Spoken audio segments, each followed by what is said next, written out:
Assalamualaikum warahmatullahi wabarakatuh. Wassalatu wassalamu ala asrofil anbiya'i wal mursalin wa ala alihi wa sahbihi azmain amma ba'du. Yang terhormat dosen pengampu pendidikan agama Islam Bapak Endang Syarif SHI MM. Saya Wulan Mulyani dari kelompok 2 yang akan memaparkan materi tentang manusia dalam perspektif Islam. Yang pertama yaitu pengertian manusia dalam pandangan Islam.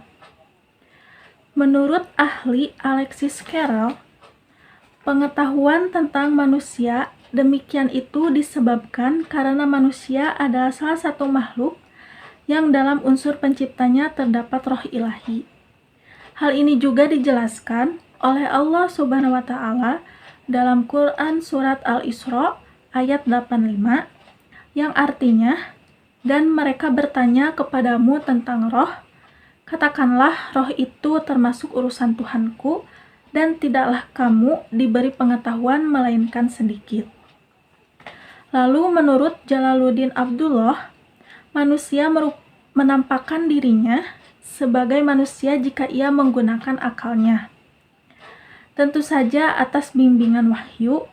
Lantas, jika manusia tidak menggunakan akalnya, sama saja manusia itu seperti binatang. Akal dalam manusia yaitu agar dapat membedakan mana hal yang baik dan mana hal yang buruk. Lalu, menurut Suparlan, manusia lahir dengan potensi kodratnya, yaitu berupa cipta, rasa, dan karsa. Cipta adalah kemampuan spiritual yang secara khusus mempersoalkan nilai kebenaran.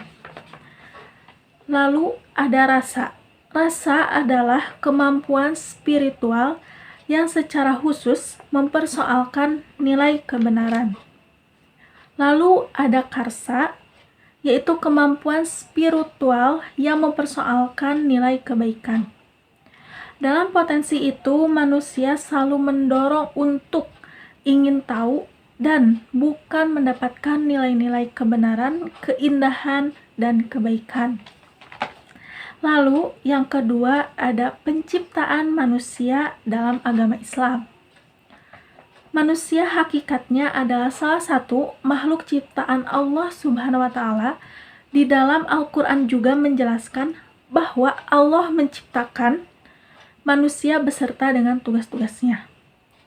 Islam juga menjelaskan bahwa manusia itu berasal dari tanah, kemudian menjadi nutfah, lalu alaqah, dan mudghah, sehingga menjadi makhluk Allah Subhanahu wa Ta'ala yang paling sempurna dan memiliki berbagai kemampuan. Dalam Al-Quran juga dijelaskan tentang penciptaan manusia. Yang pertama yaitu dalam Quran Surat Al-Mu'minun ayat 12-14. Yang kedua ada Quran Surat As-Sajdah ayat 7 sampai ayat 9. Yang ketiga ada Quran Surat Al-Insan ayat 2. Yang keempat ada Quran Surat At-Tariq ayat 6 sampai ayat 7. Yang kelima ada Quran Surat Al-Mursalat ayat 20 sampai 23. Saya akan menjelaskan Quran Surat Al-Mu'minun ayat 12 sampai ayat 14. Dalam Quran Surat Al-Mu'minun berisikan penciptaan manusia mulai dari yang berasal dari tanah sampai hingga menjadi manusia. Dalam Quran Surat Al-Mu'minun yaitu, "Dan sungguh kami telah menciptakan manusia dari saripati tanah. Kemudian kami menjadikan air mani yang disimpan di tempat yang kokoh, yaitu rahim. Kemudian air mani itu kami jadikan sesuatu yang melekat, lalu sesuatu yang melekat itu kami jadikan segumpal darah. Dan segumpal daging. Segumpal daging itu kami jadikan tulang belulang. Lalu tulang belulang itu kami bungkus dengan daging, kemudian kami menjadikan makhluk yang berbentuk lain. Maha suci Allah, pencipta yang paling baik. Di sini saya akan menjelaskan mengenai hakikat manusia menurut Islam. Berbicara tentang manusia, manusia adalah makhluk yang berhadapan dengan dirinya sendiri dan juga dengan kodrat. Sebagai makhluk sosial, manusia pasti membutuhkan orang lain dalam memenuhi kebutuhan hidupnya. Mereka akan senantiasa bersama dan bergabung untuk memenuhi kebutuhan hidupnya.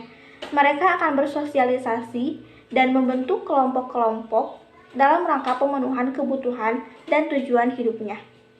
Hakikat manusia adalah merupakan makhluk dimensional dan mempunyai kelebihan daripada makhluk lainnya. Manusia mempunyai kelebihan serta kehendak yang telah ada pada dirinya. Dan juga manusia merupakan bagian dari alam yang melakukan apapun terhadap alam. Ia mempunyai tempat yang unik dan istimewa berinterpretasi di dunia ini. Manusia merupakan titipan Tuhan ke atas bumi untuk menjadi makhluk individu, sosial, dan kebudayaan serta religius.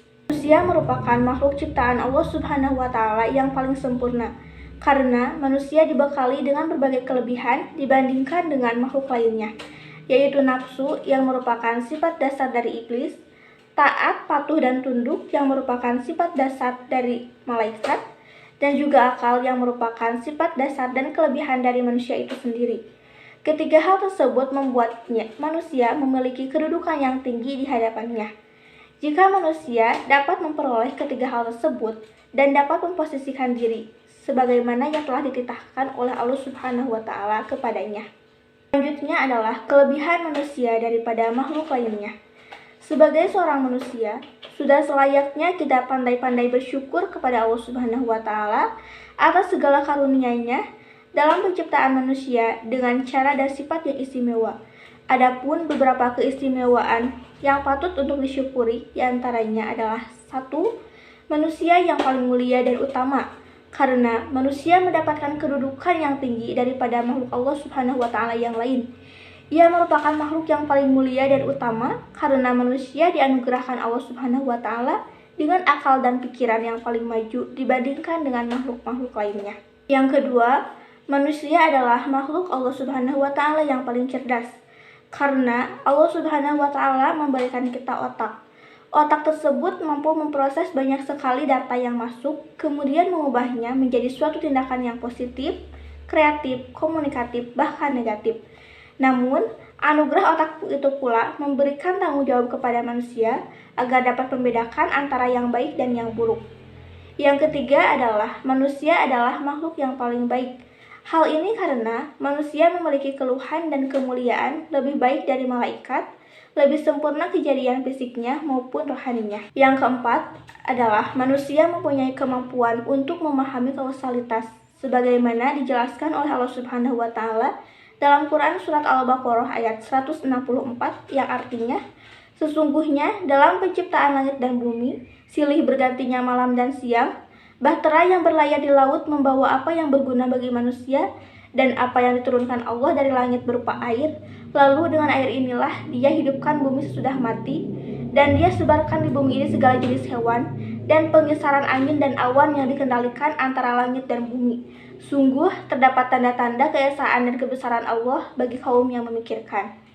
Yang kelima adalah manusia diberi kekuatan positif untuk mengubah corak kehidupan dunia ini, sebagaimana yang dijelaskan dalam Quran Surat Al-Rod yang artinya, sesungguhnya Allah tidak mengubah keadaan suatu kaum sehingga mereka merubah keadaan yang ada pada diri mereka sendiri. Selanjutnya yang terakhir adalah manusia diberikan akal pikiran serta panca indera, sebagaimana dijelaskan oleh Allah Subhanahu wa Ta'ala dalam Quran Surat Al-Mulk ayat 23 yang artinya, Dialah yang menciptakan kamu dan menjadikan kamu pendengaran, penglihatan, dan hati. Nah, dengan demikian, makna manusia dalam Al-Quran mencerminkan karakteristik dari kesempurnaan penciptaan Allah terhadap manusia, bukan saja sebagai makhluk biologis dan psikologis, melainkan juga sebagai makhluk religius, makhluk sosial, dan makhluk bermoral, serta makhluk kultural yang kesemuanya mencerminkan kelebihan dan keistimewaan manusia daripada makhluk-makhluk lainnya. Oleh karena itu, Manusia harus menggunakan keistimewaan anugerah yang telah diberikan Allah ini dengan penuh rasa tanggung jawab dan bijaksana, karena bersyukur bukan hanya oleh kata, namun juga tindakan yang nyata. Dan semoga kita termasuk golongan manusia yang mulia. Amin ya rabbal alamin. Di sini saya akan menjelaskan peran dan tanggung jawab manusia dalam Islam. Manusia diserahi tugas hidup yang merupakan amanat Allah dan harus dipertanggungjawabkan di hadapannya. Tugas hidup yang dipikul manusia di muka bumi adalah kekhalifahan. Setiap manusia menurut pandangan Islam adalah pemimpin, sesuai dengan tingkatan dan kemampuan masing-masing. Minimal sebagai pemimpin untuk dirinya sendiri, dan setiap pemimpin bertanggung jawab terhadap apa yang dilakukannya, baik lahir maupun batin, di dunia maupun di akhirat. Sebagaimana firman Allah, dan dialah yang menjadikan kamu sebagai khalifah-khalifah di muka bumi, dan dia mengangkat derajat sebagian kamu di atas yang lain, untuk mengujimu atas karunia yang diberikannya kepadamu. Sesungguhnya Tuhanmu sangat cepat memberi hukuman, dan sungguh dia maha pengampun lagi maha penyayang. Quran Surah Al-An'am ayat 165. Khalifah berarti wakil atau pengganti yang memegang mandat Allah untuk mewujudkan kemakmuran di muka bumi. Sebagai khalifah, manusia diberi wewenang berupa kebebasan memilih dan menentukan, sehingga kebebasannya melahirkan kreativitas yang dinamis. Kebebasan manusia sebagai khalifah bertumpu pada landasan tauhidullah, sehingga kebebasan yang dimiliki tidak menjadikan manusia bertindak sewenang-wenang. Kekuasaan manusia sebagai wakil Allah dibatasi oleh aturan-aturan dan ketentuan-ketentuan yang telah digariskan oleh yang diwakilinya, yaitu hukum-hukum Allah yang tertulis dalam Al-Quran dan Al-Hadis, maupun yang tersirat dalam kandungan alam semesta, Al-Kaun. Seorang wakil yang melanggar batas ketentuan yang diwakili adalah wakil yang mengingkari kedudukan dan peranannya, serta mengkhianati kepercayaan orang yang diwakilinya. Oleh karena itu, ia diminta pertanggungjawaban terhadap penggunaan kewenangannya di hadapan yang diwakilinya. Sebagaimana firman Allah, dialah yang menjadikan kamu khalifah-khalifah di muka bumi. Barang siapa yang kafir, maka akibat kekafiran orang-orang kafir itu tidak lain hanyalah akan menambah kemurkaan pada sisi Tuhannya, dan kekafiran orang yang kafir itu tidak lain hanyalah akan menambah kerugian mereka belaka. Quran Surah Fatir ayat 39. Di dalam Al-Quran sudah begitu lengkap semua hal mengenai fungsi, peran, dan tanggung jawab manusia. Oleh karena itu, kita wajib membaca dan memahami Al-Quran agar dapat memahami apa fungsi dan tanggung jawab manusia, sehingga dapat menjalani kehidupan ini sesuai dengan aturan yang ditetapkan Allah.